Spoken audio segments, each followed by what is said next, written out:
Good morning, student. My name is Vijayan Singh. I am your SSC teacher in Victorious International School.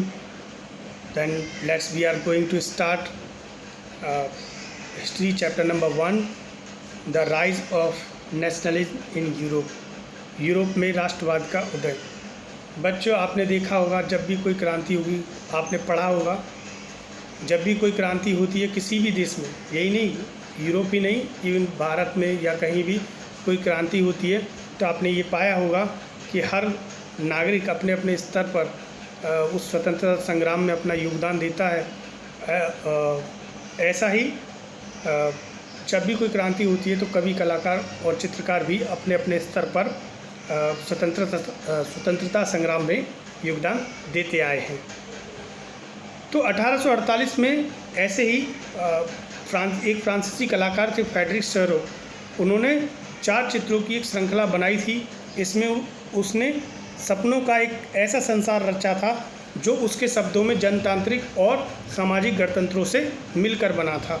इस श्रृंखला के पहले चित्र में उसने यूरोप और अमेरिका के लोग दिखाए गए थे। सभी उम्र और सामाजिक वर्गों के स्त्री पुरुषों की एक लंबी कतार में स्वतंत्रता की प्रतिमा के आगे वंदना करते हुए दर्शाया गया है। मीन्स एक स्वतंत्रता की प्रतिमा है जिसके सामने एक लंबी सी कतार लगी हुई है और लोग उस प्रतिमा की वंदना करने आ रहे हैं। ये इस तथ्य को दर्शाता है कि कितने लोग स्वतंत्रता की इच्छा लिए और दृढ़ संकल्प के साथ, भाईचारे के साथ एक साथ जो है कोई क्रांति करने का मन बना चुके हैं। मीन्स अब वो निरंकुशवाद को जड़ से उखाड़कर फेंक देना चाहते हैं। उसने यह दर्शाने की कोशिश की थी कि कितने सारे लोग हैं जिनका भाव एक जैसा है, जो स्वतंत्रता की इच्छा रखते हैं। आपको याद होगा फ्रांसीसी क्रांति के दौरान कलाकार स्वतंत्रता को एक महिला के रूप में चित्रित करते थे। ये कलाकार का अपना निजी विचार होता है कि वो अपने प्रत्येक भाव को, जो इमोशंस होते हैं, उसको कोई ना कोई मानवीय रूप देकर प्रदर्शित करता है। तो उस जो चित्रकार था फ्रेडरिक, उसने भी स्वतंत्रता को एक स्त्री के रूप में प्रदर्शित किया था। इस स्वतंत्रता की प्रतिमा के एक हाथ में जो है मशाल होती है, जो ज्ञान की मशाल है, ज्ञानोदय की मशाल है, और उसके दूसरे हाथ में जो है एक मैनिफेस्टो होता है मानव अधिकारों का, एक घोषणा पत्र। प्रतिमा के सामने जमीन पर एक निरंकुश संस्थानों के ध्वस्त अवशेष पड़े होते हैं। निरंकुश संस्थान जो आज से पहले, जब लोगों में स्वतंत्रता पाने की चाह नहीं थी, उससे पहले जो निरंकुश संस्थान थे, जो उनका लगातार शोषण कर रहे थे, उनके ध्वस्त अवशेष यानी उनके अवशेष, जो टुकड़े हैं जिसे नष्ट कर दिया गया है, वे अवशेष जो हैं उस प्रतिमा के सामने बिखरे पड़े हुए हैं।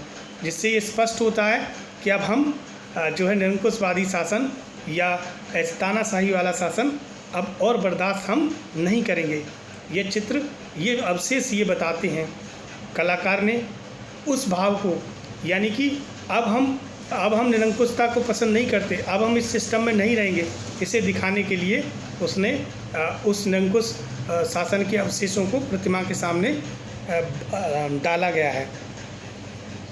सरयू के कल्पना दृश्य यूटोपिया में दुनिया के लोगों को अलग पहचान और दुनिया के अलग अलग राष्ट्रों के समूह में बटे हुए हैं, जिनकी पहचान उनके कपड़े और राष्ट्रीय पोशाक से की जा सकती है। मीन्स जो स्वतंत्रता की प्रतिमा के सामने एक लंबी कतार लगी हुई है, उसमें बहुत सारे लोगों को दर्शाया गया जो अलग अलग देश के नागरिक हैं, जिनको आप उनके कपड़ों और उनकी राष्ट्रीय पोशाकों से पहचान सकते हैं। स्वतंत्रता की मूर्ति से कहीं आगे इस जुलूस का नेतृत्व कर रहे संयुक्त राज्य अमेरिका और स्विट्ज़रलैंड। हर स्वतंत्रता का हर जो है आंदोलन का एक लीडर होता है। इसमें भी इस चित्र में भी कलाकार ने अमेरिका और स्विट्ज़रलैंड को एक लीडर के रूप में प्रदर्शित किया है, जिसके पीछे लंबी कतार लगी हुई है, जो जब तक, क्योंकि संयुक्त राज्य अमेरिका और स्विट्ज़रलैंड तब तक जो है राज्य बन चुके थे, मीन्स नेशन स्टेट बन चुके थे। फ्रांस जो क्रांतिकारी तिरंगे से पहचाना जा सकता है, प्रतिमा के पास अभी अभी पहुंचा है। उसके पीछे जर्मनी के लोग हैं जो काला लाल और सुनहरा झंडा थामे हैं। बच्चों, हम इस पैरा में एक चित्र है फ्रेडरिक सोरा का चित्र है, उस चित्र का वर्णन कर रहे हैं। यह दिलचस्प है कि जिस समय सोरा ने इस छवि को निर्मित किया, जर्मन के लोग तब तक एक संयुक्त राष्ट्र का हिस्सा नहीं बने थे। जो झंडा वे थामे हैं वह 1848 की उदारवादी उम्मीदों की अभिव्यक्ति है, जिसमें अनेक जर्मन भाषी रियासतों और प्रजातांत्रिक संविधान के अंतर्गत एक राष्ट्र राज्य के गठित करने की चाह थी। मीन्स वो सारे लोग मिलकर एक राष्ट्र राज्य की कल्पना के उद्देश्य से वहाँ इकट्ठे हुए थे। सब चाहते थे कि अब लोकतंत्र हो जाए, सब चाहते थे कि हमारा एक राष्ट्र राज्य बने। हाँ, जर्मन लोगों के बाद ऑस्ट्रिया, 2 सिसिलियों की राजशाही, लंबार्डी, पोलैंड, इंग्लैंड, आयरलैंड, हंगरी और रूस के लोग इसमें शामिल हैं। ऊपर स्वर्ग से ईसा मसीह, संत, फरिश्ते इस दृश्य को अपनी नज़रें जमाए हुए हैं। मीन्स जो चित्र है उसका नीचे का जो भाग है उसमें स्वतंत्रता की प्रतिमा है, उसके नीचे उसके सामने लोग कतार लगाए हुए खड़े हैं, उसकी वंदना कर रहे हैं। मीन्स उन लोगों के मन में इच्छा है कि अब हमें स्वतंत्रता चाहिए। और इस दृश्य को चित्रकार ने जो चित्र है उसके ऊपरी भाग में ईसा मसीह, संत, महापुरुषों के चित्र बनाए, जो इस बात का प्रतीक है कि वो उस स्वतंत्रता की उनकी लगन, उनके संघर्ष को देखकर प्रसन्न हो रहे हैं, कि उन्हें लग रहा है कि अब इन लोगों में भाईचारा बढ़ रहा है। उसने ईसा मसीह, संत और फरिश्तों के चित्र का प्रयोग भाईचारे के भाव को बनाने के लिए किया है। मीन्स भाईचारे के प्रतीक के रूप में उसने इन संत महापुरुषों के चित्र को बनाया गया है। बच्चों, इस पैरा में आपके सामने 2 नए शब्द आए हैं, एक एब्सोल्यूटिस्ट और दूसरा शब्द है यूटोपिया। तो मैं आपको बता दूं, एब्सोल्यूटिज्म जो है वो निरंकुशवाद है, मीन्स तानाशाही वाला शासन जिस पर सत्ता का कोई अंकुश नहीं होता है। इतिहास में ऐसी राजशाही सरकारों को निरंकुश सरकार कहा जाता है, जो अत्यंत केंद्रीकृत सैन्य बल पर आधारित दमनकारी सरकारें होती हैं। दूसरा यूटोपिया। यूटोपिया का अर्थ होता है कल्पनादर्श, एक ऐसे समाज की कल्पना जो इतना आदर्श है कि उसका साकार होना लगभग असंभव होता है। मीन्स नागरिकों को इतने अधिक अधिकार दिए जाएं जो ऐसा प्रतीत हो मानो ये संभव हो ही नहीं सकता। बहुत ज़्यादा आइडियोलॉजी, बहुत ज़्यादा ideal, it is called utopia.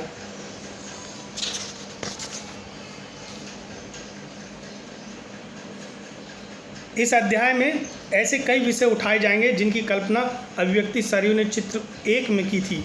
19वीं सदी के दौरान राष्ट्रवाद में एक ऐसी ताकत बनकर उभरा था जिसने यूरोप की राजनीति और मानसिक जगत में भारी परिवर्तन ला दिए थे।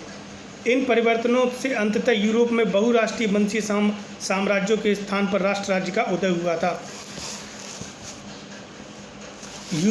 यूरोप में लंबे समय से एक ऐसे आधुनिक राज्य की गतिविधियों और विचारों विकसित हो रहे थे जिसमें स्पष्ट रूप से परिभाषित क्षेत्र में प्रभुसत्ता एक केंद्र शक्ति में की थी, जिसमें राष्ट्र राज्य में न केवल उसके शासकों बल्कि उसके अधिकांश नागरिकों को साझा पहचान के भाव और साझा इतिहास या विरासत की भावना थी। साझेपन की यह भावना अनंत काल से नहीं थी, यह संघर्ष और नेताओं के आम लोगों की सरगर्मी से निर्मित हुई थी। यह अध्याय उन विविध प्रक्रियाओं पर प्रकाश डालेगा जिनके तहत 19वीं सदी में यूरोप में राष्ट्र राज्य और राष्ट्रवाद अस्तित्व में आए। मीन्स यूं ही कोई इकट्ठा नहीं हो गया था, यूं ही ये लोग एक साथ इकट्ठे नहीं हो गए थे। ऐसा कोई पहले से बहुत लंबे समय से प्लान नहीं था कि जो है हमें स्वतंत्रता के लिए लड़ना है, हमें एक नए राष्ट्र की कल्पना करनी है, ऐसा नहीं था। ना ही पूर्व में ऐसी कोई बात कही गई थी। ये केवल वर्तमान समय में जो है नागरिकों की इच्छा शक्ति थी, जो क्रांतिकारी थे उन लोगों को इसका श्रेय जाता है कि उन्होंने इतने सारे लोगों को उस मन के भावों को पहचाना और उन लोगों को स्वतंत्रता के प्रति प्रेरित किया। आप इस अध्याय में इन्हीं सब बातों पर, इन्हीं सब प्रक्रियाओं पर जो है प्रकाश डालेंगे। इस अध्याय में आपको इन सब चीज़ों के बारे में जो है विस्तार से बताया जाएगा।